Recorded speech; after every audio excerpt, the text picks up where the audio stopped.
at one time, like, my school organized a trip to Nairobi, which is the capital city of my country, and I was so excited, and it was like, wow. I mean, I hadn't seen tall buildings before. I was in a different world, and I kind of tried to compare with the United States, and I was like,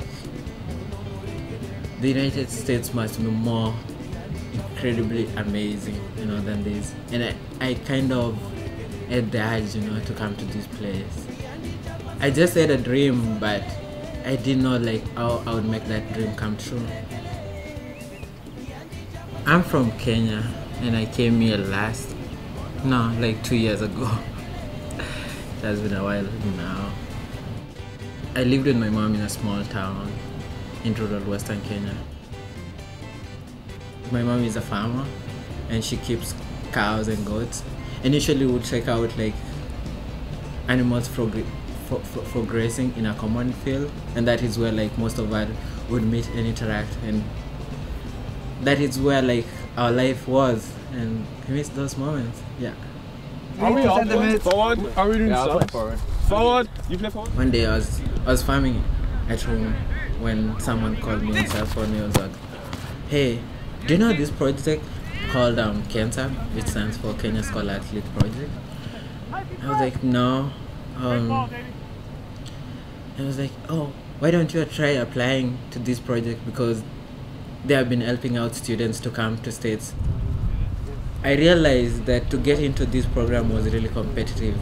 Students from all over the country were applying into this program, and they were only taking 12 student candidates.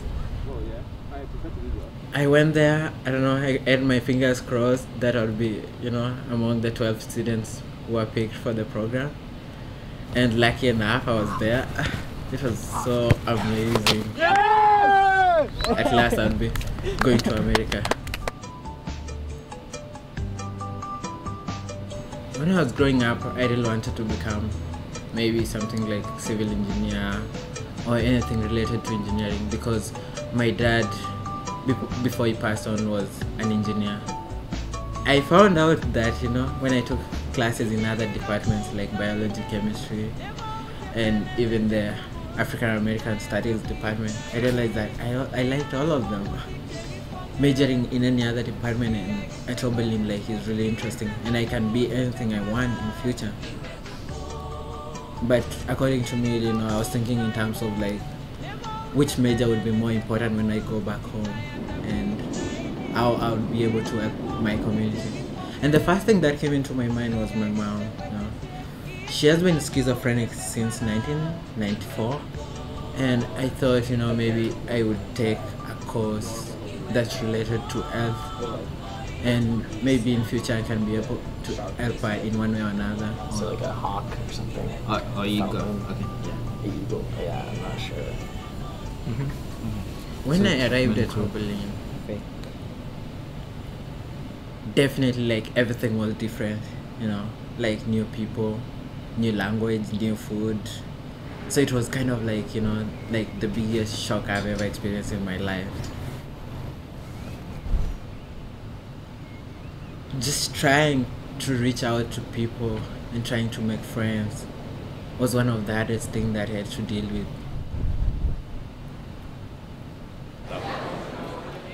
The other thing that was really hard to adjust to was food. I'm used to a kind of staple food in Kenya which is called ugali. I think it will take me a long time to adjust to the food that's being served instead. I just eat whatever is there. Oh yeah, I remember really. Right now, I feel that I'm part of the Oberlin community because I've come to participate in so many extracurricular activities, and I've made so many friends. I feel that Oberlin is my second home. Actually, it's a home away from home. After I'm done with my education in the United States, I plan to go back and possibly start an institution, an health care clinic that takes care of schizophrenic people.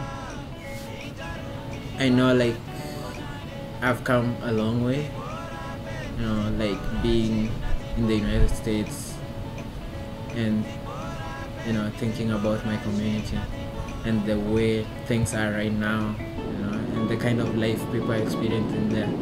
I feel like, you know, they need me. My name is Stevie and I'm a sophomore. I'm studying chemistry and economics at Oberlin.